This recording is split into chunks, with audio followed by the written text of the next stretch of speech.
Jay here for Full Time Devils, and this is the Palace preview. Oh, hang on a minute. It's not Full Time Devils, actually, is it?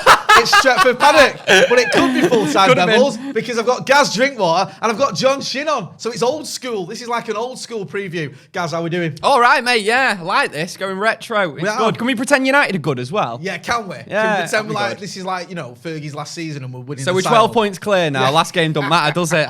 Sound. We're disappointed we're not going to win the Premier League and the Champions League. Remember those days? John, how are you going? How are you doing? I'm good. We should also pretend I'm sitting next to you guys because, I can see my face in between you guys, and I kind of feel like I'm left out. But like a rose between two thorns, John? As they say. I don't know about a rose. I don't know about that. How's everything going with the podcast as well? Well, it's good. It's good. I'm excited. First of all, I wanted to thank you for coming on. I have a couple of the other Paddock boys lined up, but no, it's been actually amazing, to be quite honest with you. Just the conversations are fun. And it feels like wholesome. It does. Remember, like I was saying to you before we started recording, more of my family watch that than be watching me on air. I've been getting messages off them all, so they're obviously loving it. So well done, keep it up. Moving on to more depressing matters, Manchester United, because we've got to talk about them eventually. I can't keep, postponing it. It's a mouth-watering clash at the at Selhurst Park, Gaz. No, it is. It's an important game, this, Jay. And if we don't win, we don't get Europa League football. Yeah, if we lose, and I think, is it Wolves win at Brighton? Is that right? I think if we draw and West Ham, sorry. If we draw and West Ham win. West Ham win at Brighton, then we end up in the Europa Conference. I'll get to that in a minute. First of all, I want to talk about Ralph Rangnick. It's the end of the Rangnick era. Oh, yeah. How would you summarise his tenure as interim manager or whatever he's So called? As a manager? Yeah, as a manager, not as a press conference person. Right, okay. Press conference person. Okay. He's 10 out of 10. Right. We can all agree on that. I was about to say, he is 10 out of 10. As a manager. I think he says, as a manager, it's about 4 out of 10, 3 out of 10, maybe. We've not got much better, have we? No, not got any better, really. If anything, we're even worse to watch. John, I can't argue with that. John, what have you made of Rangnick's time? Because this will be his final game in charge. Apart from the whole shebang off the pitch, I think from just purely based on a managerial perspective, I think I have to agree with Gaz. They're probably around the 4 out of 10. We kind of expected this though. Let's be real. He was like some director, sitting on a desk, in an office for Dynamo Moscow before he came here. I forgot it was Lokomotiv Moscow. Yeah, I think. Yeah, it was just he doesn't really have that much experience as a manager. I think more so than anything, Manchester United fans are just kind of. If there's any saving grace in what he's brought to the club is what he's done off the pitch than on the pitch. I think on the pitch, we can just forget about this season as an entirety, just because it feels like I vomited in my mouth and just swallowed it again. That's one of those things we just want to, move on from. Vomited in my mouth and swallowed it again. I think that is probably the most perfect description of Manchester United's season I've ever heard. It's spot on. Clip that. Don't worry, that's going all over socials. You did mention, Gaz, about the Europa League or Europa Conference. Those are our two options, which is just, amazing considering some of us were singing, we'll be walking around Old Trafford with 21 at the beginning of the season. I mean, where do you stand on that? Are you bothered? Are you like, we cannot go in the Europa Conference? Or do you think, I don't even care? I am of a weird opinion on this one because I don't think we can go in the Champions League. As in, if we finish top 4, this team, the way it's played this season, obviously if it got top 4, we'd see what would happen, but it's nowhere near good enough to play in the Champions League. We'd have absolutely no hope of getting past the quarter-final stage. We'd get to quarter-finals if we're lucky, maybe. Yeah. However, I do think this team could win the Europa League. I definitely think this team could win the Conference League. Would you say that as a fan? I'd take going into the Europa League because it's a competition we can win next season. I think with a few additions to this team, we can definitely get. We got to the final under Ollie. Barring the worst goalkeeping performance in a penalty shootout ever, we could have potentially won the Europa League. Sorry, Dave, but it was. I'm not one of them fans. I don't want to be too arrogant about the Europa League anymore. You've got to accept where we are now, man. And we're not a team that are capable of winning the Champions League yet. Get to Europa League, win it. Forward from there. Just on that, John, Gaz is sort of saying, go in it and win it. Would you feel the same way if we ended up in the conference? Do you care enough? Do you want us to go for it and make sure we get that tantalising Europa League place. As disgusting as this sounds, I'd rather Manchester United just get the Europa League or no Europe at all. You know, Conference League, where we got to fucking fly to Mars to play some team up there and then come back down on a Thursday. No, that's gonna hurt Manchester United more than anything. And what we want to do is prioritize some sort of consistency with respect to the Premier League. Of course, European football is great and all, but the Conference League is one of those leagues that, with all due respect to any teams that are participating in the Conference League, that's not a team Manchester United should be playing in. Europa League, okay, maybe our standards have dropped and whatever. You can go on and on and on. But I would rather take Europa League and have a chance of, like I said, winning it and then potentially using that as an opportunity to, you know, sort of wiggle our way into the Champions League next season, or not have European football at all. See, I disagree. When I was a kid growing up, I always wanted us to win the Europa Conference. Oh, yeah. Yeah. In the interesting. In the 80s and 90s and that, I used to think, you know what? Forget about this Champions League, European Cup nonsense. What I really want is the Europa Conference. What was the Europa Conference called back then, though? It was. I don't think it existed, Jay. That's how intuitive I was as a child. I foresaw what was going to happen 30 years from now, and I wanted us to win it. I mean, I'll be honest with you. My worry is the same as you guys. And well, you both mentioned it. I don't mind us being in these competitions. I just worry how it affects us in the league. If you're on these sort of flights on to the Eastern Europe or miles away or whatever, and then you're coming back for an early kickoff, which can happen, and it sort of takes it out you for the league, because the league has to be priority for Erik ten Hag next season. One thing, though, about going in the Conference League, do you remember when we won the Europa League and we all tried to put like a dead positive spin on it? Like, yes, we've completed the set. That's what we can do. Complete the set. Actually, we can be the only team that's won the Europa Conference, and the Champions League, I think. That's the real quiz. Yeah. And the Cup Winners' Cup, the most important trophy ever. Yeah, exactly. So forget your potential quadruples, Liverpool. No one cares about that. Come back to us when you've got a Europa Conference in your trophy cabinet. That's the real treble. That is the real treble. Conference Europa Champions League. That's the real quiz. Moving on to the actual game. John, we'll start with you. Give us your predicted 11. I just want to hasten to add, this has been recorded before Ralph Rangnick's press conference, so we're going off what we know at the time. Tell us who you think is going to play against Crystal Palace this weekend. I went with a 4-2-3-1. I got David De Gea in goal. I got a back four, remains unchanged. Telles, Varane, Lindelof, and Dalot. I think I wouldn't be surprised if we saw a cheeky little Harry Maguire appearance in there, just because it's the last game and whatnot. But I think for the sake of trying to win the damn game, I'm going to go for a back four of Telles, Varane, Lindelof, Dalot. I went for a midfield of defensive midfield too of Fred and Matic. I think Fred is back in contention. I think he has to slot in right away. In the beginning of the season, if you'd asked me that, I would have said you're out of your goddamn mind. But I think right now, Fred and Matic has to be in. Fred has to be in there alongside Matic. I thought he might prefer McTominay alongside Fred, but you saw the class that Matic brings. As bizarre as it is to say, given his age and whatnot, he still is a pure defensive midfielder that Manchester United definitely can benefit from. So I'm going to go with Fred and Matic in defensive midfield. I went with Bruno at the 10. Sancho, I think, is going to slot in back in on the left-hand side. I know he just returned to training after bronchitis or tonsillitis, one or the other. I know him and Rashford had something. But I think Sancho's going to slot right back in. And I think Juan Mata is going to start on the right. That's a shout for me. I mean, Mata has just been... He just out of nowhere, he just comes back and he starts putting in performances there that kind of puts a lot of the other Manchester United players to shame. You know, classes, people say form is temporary, class is permanent. Mata is definitely one of those guys. And of course, CR7 up top. And I think this 11 is going to be important because Erik ten Hag is going to be watching this game. Of course, he's not involved in terms of getting involved in the actual the strategy and yada yada yada. But I think these players are going to definitely want to have a point to prove in front of their new manager. So yeah, that's my 11 right there. It's mad, isn't it, to think that, like, there's a time if you just said you've got Mata, Ronaldo, Varane, and Matic in your team, you'd think, hey, that's a mint team. That's absolute team. Class. Look at the spine of that baby. It's just unfortunate that time was probably about 10 years ago. No, it makes a lot of sense what you're saying there, John.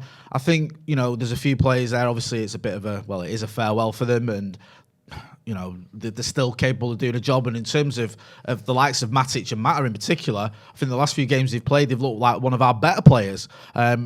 We don't know the injury situation. I think you're right. I think Sancho had tonsillitis and Rashford had bronchitis, if I'm getting that the right way around.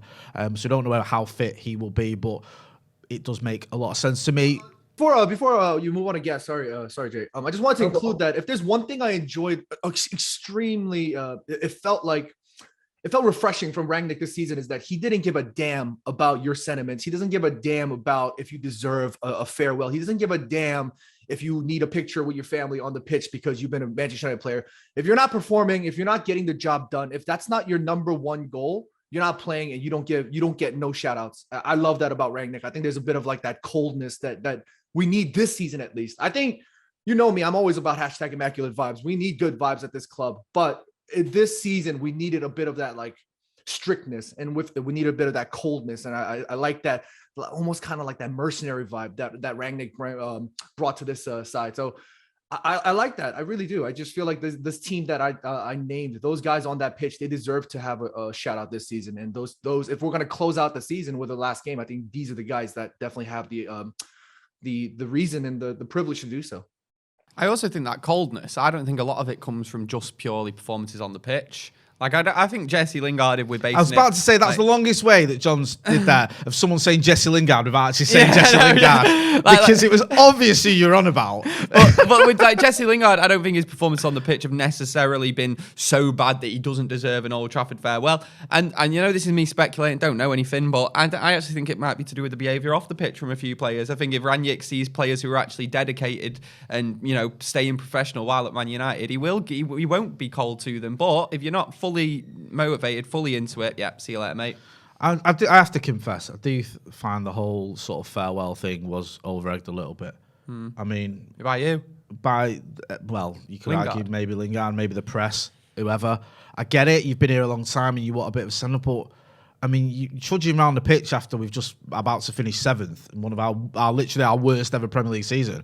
I'd rather not be involved in that, to be honest with you. I don't, you know what I mean? Can we just say as well, like, I'm not being funny, but I know that people go on about this all the time and people say football's paid so much and all that, but get a grip, man. You know what I mean? You're a footballer and you didn't get to play in the last game at Old Trafford. It's not the end of the world, is it? Like, in my industry, I'm a radio presenter, right? It is well known in our industry that I could walk out the studio today and they could say to me, "You're not coming in tomorrow." No. They're not going to tell me before my last show because I might go on and just say, yeah, it's whatever I a want. famous thing that you don't do that with presenters as well on radio. You don't, Yeah, you definitely don't. You do don't that give them presenters. that one last show in case they decide to burn down the village on the way out. It's just like, get a grip, man. Which has happened in the past, by the way, and I've been there for it. It's like, you make all that money, shut up, mate. No one cares. I think there's certain things you look at, you go, okay, United haven't acted with class in the past, but Rangnick, he picks a team he deems fit. And I'm with you, John. I think Matic and Mata, regardless of whether it's the last game or not, probably earn a right to play in that game because they've been playing well, or at least less bad as some of their teammates, if that makes any sense. With all that in mind, guys, give us your predicted 11. Right, so my predicted 11, look, I'll be honest, it's been a while since we played, hasn't it? So I've literally Googled United injuries, and not many have come up on the list. So, right, okay. Yeah, I've gone for my 11. I've gone for David De Gea in goal. I've actually put Aaron Wan-Bissaka at right back. Yeah. I remember him vaguely. I mean, I don't know, maybe just something. Well, do you know what? It's his old stomping ground, isn't yeah. it? Maybe there's something there where, you know, because he knows the layout of the ground, he'll be better. The colours aren't going to put him on. He knows the best bus routes and all that, and, you know, where you can get a decent pie. Oh, look, I've just put Wan-Bissaka in just because I reckon it'll probably be the last time we see him in a Man United shirt if he plays. Bold statement. I just reckon it might be. There But might be some fire to that smoke with some of the rumours. There's a few players in there, to be honest, that might be the case for. But I've gone for Varane, Maguire and Telles along the rest of the defence. It's Maguire and Varane, probably the two most experienced centre-backs. I don't know, mate. Honestly, at this point, I don't even know why I'm picking the players I'm picking. I don't really I think like... this is how Rangnick picks his team. I don't like any of them. I think he's like, I've got to pick someone. I don't, and people will be like, why are you starting Maguire? But I don't really like Lindelof either. So it's like, right. Look, I reckon this could be, and this is an optimistic prediction. This is the last time we're going to see McFred in a long time. And I don't just mean pre-season. No. I mean, like, next season. I think we're going to have more than one midfielder coming in. And McFred will be over. I reckon you see McFred next season for at least... First game. Yeah. First game in Premier League season. McFred starts. Twitter goes into a meltdown. Ten Hag out, starts trending. Yeah, I mean, listen, it kind of feels like... Almost like who's available, who knows available. The most obvious team. He loves Ilanga. Sancho has been playing okay-ish for the last sort of 4 months. I think he's gone off the boil a little bit, but he was being fairly productive. Ronnie and Bruno, there's nothing to go there. To be fair, the four up top, I want to be involved at Man United next season, like without doubt. Fred as well, I absolutely definitely want to be involved with Man United next season. Yeah. Other than that, I'm not bothered if he got rid of any of those players there, and I'm including David De Gea in that. Well, at the time of recording, there's rumours that Dean Henderson is on his way to Newcastle. Yeah. I don't know if that's a low move or a permanent one, which has left some people surprised because you thought he might be a more Eric Ten Hag-esque player, the way you can play out the back a little bit, but evidently not. It makes, like I said, it makes a lot of sense. And yeah, I think there's a few there that we probably won't see feature a lot in the future at all. Just want to caveat one thing as well, because I feel like I've had a go at David De Gea there. I'm not faulting for 1 minute his dedication at Man United this season. He's been fully dedicated. Regardless of whether you're a big fan of his or not, I don't think there's a question about his application, his attitude. It's just whether he's perhaps consistent enough, or even is he a modern enough goalkeeper, if that's the right term. Going to my team. My team's a little bit more left field than your two. I've gone for a mixture of who's available, who don't do our heads in, and who probably deserves a run out. I've gone with De Gea in goal. I've gone with Eric Bailly. I don't know if he's fit or not. I just thought he might. I thought for this game he might just give him a chance. Just go hard. You know what? Why don't you have a start? He might do. Tellez, because Luke Shaw thinks still out. Wan-Bissaka, I just put him in there because I thought Crystal Palace. He used to play again. He used to play for him. He might just go on. Have a run out against your old team. McTominay, I've put in there again. There's question marks about his fitness, but John sort of convinced me a little bit on the Matic front that maybe Matic might get the nod, but I went with McTominay, Fred and Bruno as a midfield three. I've give Alejandro Garnacho a start. I felt Dave Pritt made a really good point about him coming on at Old Trafford a few weeks ago, and Dave Pritt was annoyed because he's got a great record of Garnacho scoring on his debut. Like all the debuts he's had, he scored on him, and he got like 30 seconds at Old Trafford. And he was like, he's not going to score there. I think he barely touched the ball. And it was a bit of a waste of a debut. So maybe he'll get a full run out against Crystal Palace. And he's not ready for the first team yet, but I think the last game of the season, we usually start a youngster as well, don't we? Remember like Josh Harrop and people like that. They always get a go, don't they? Yeah, so that would be a good one for a good opportunity for him. Ronaldo and Elanga as well. I'll be honest with you, and I might lose the crowd here with this one. I think the jury's massively out on Elanga. I do. I still think that, I know you were saying earlier next season you want to see him feature. I wouldn't be surprised if Elanga actually went on loan next season. Oh, mate, I agree. Honestly, and it's not listen, like the kid, he gives his all, got a great chant. I was there in Madrid when he scored that equaliser. It was one of the highlights of the season. But I just feel like it's not really been happening for him last few months. I think he's got one in his last 13 games. And as an attacker, you're going to looking at that. And yes, I get because Rashford's fallen off a cliff as well. I think the difference between Rashford and Elanga at this minute is at least Elanga's had some seasons where at the top level he has done it, even though it's not recently. And I wonder with Elanga whether he might need a bit of a low move somewhere, get more experience, get in a team that's not just up against it, and then come back, hopefully, to Manchester United to have the career we want him to. I agree. So yeah, it's a bit of a strange one with him at the minute. I feel, to be honest with you, it's not his fault. He's been overplayed. I think he has. He's been sort of thrown in every week. He's only just turned 20. He should have been rested more, and he's not been. And we've been relying on him because, like I said, Marcus Rashford's not happening. Cavani's on holiday. We know what's happening with Mason Greenwood, and even Jadon Sancho's been injured as well. And the reason I want him involved next season is purely because he's not had enough of a chance just yet, and he's not done enough for me to say he's definitely not good enough just yet. And I'm trying to be a little bit hesitant when I judge these youngsters as well, really early when they come in, because I made bold predictions in the old full-time Devils days. I think I said Anthony Martial was one of the best youngsters I've ever seen at United when he first broke through. Same with Marcus Rashford. Same with plenty of others, and it's obviously not worked out for them. No, I agree with all that, and you're not alone in making predictions. I said Kiko Makeda was going to be an all-time legend. I also said Terry Cook was going to probably take Beckham's place in the team. So shut off, some would say. We all, yeah, exactly. I don't remember David Beckham scoring 2 free kicks in a game for Man City. Anyway, let's move on to Crystal Palace. Crystal Palace, at the time recording this, we're doing this before they play, I think, Everton. So we're taking a punt here on what's going to happen in that game. But, they've done okay this season. I think Patrick Vieira's, impressed everyone. Players like Conor Gallagher, for example, and Michael Olise and a few others have stood out. I think a bit harsh saying they've done okay. They have done well. Yeah, okay. You're right. No, I agree with that, guys. You're underplaying it. I'm underplaying it, sorry. Patrick Vieira's obviously been playing good football. And I've singled out Elise here, if we get some stats up for him, as someone to watch. He scored a few goals and got 5 assists and 2 goals in 12 games. He's been a sort of bright young prospect that's come through and made people sort of sit up and take notice. So he could be one to watch. But we'll move swiftly on because I don't want to get too much into Crystal Palace. They're decent. They'll probably beat us. Right, John, give us your score prediction. I think we're going to be able to get one over Palace here. I know Patrick Vieira has been doing very well, but I think as much as Wilfried Zaha, Michael Olise, Conor Gallagher, these guys are guys that we should be worrying about. I think they have weaknesses that we can't exploit, especially Zaha. I love the guy, but if you say like his breath smells or something, he gets so upset and then his head goes. And then at the end of the day, he can't perform. He's got some sort of problem on that pitch there. That's an easy weakness to exploit, just get in his head. Conor Gallagher, of course, he has that industry. But he's still young. Michael Olise, also another industrious player. I think Manchester United could be able to get something here. I'm going to go for a 2-1 win. I think we'll be able to get something there. Bold statement there from Mr. Shin. Surely we can get in the Europa League, mate. Just one win. Just one more win. Just one win against Crystal Palace, and I don't have to watch us away in Ireland next season. 2-1. Come on. Both going for 2-1. Come on, please. I think nothing would be sort of more appropriate for this season than a nice drab 0-0 at Selhurst Park. You're probably the right. most, sort of least memorable game ever. And it's just one of those where the season ends how it's been for most of it, just an absolute whimper. Yeah. Come on, Brighton. Do something against West Ham. Come on, lads. On that positive note, make sure you all get involved in the comments and the chat and give us your score predictions. You can actually send in your score predictions to paddockmatchday.com. Paddockmatchday@gmail.com. That's right, yeah. That's where you can send them. So let us know your score predictions. Just film it on your phone in landscape, 30 seconds or so, giving us your predictions and send it to that email address. John Shin, where can people find you?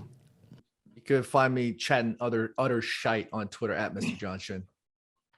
Yeah, very true. Very true indeed. And Mr. Drinkwater? You can catch me doing a very similar thing on BBC Radio Manchester. Talking Ball, 6 p.m. weekdays. And you can get us on Twitter at radio_Gaz. Yeah, you know where to find me, Jay Motty, as well. Thanks to John Shin. Thanks to Gaz Drinkwater. Thanks to all you guys for watching as well. Make sure you are hitting like, share, and subscribe. Thanks for watching.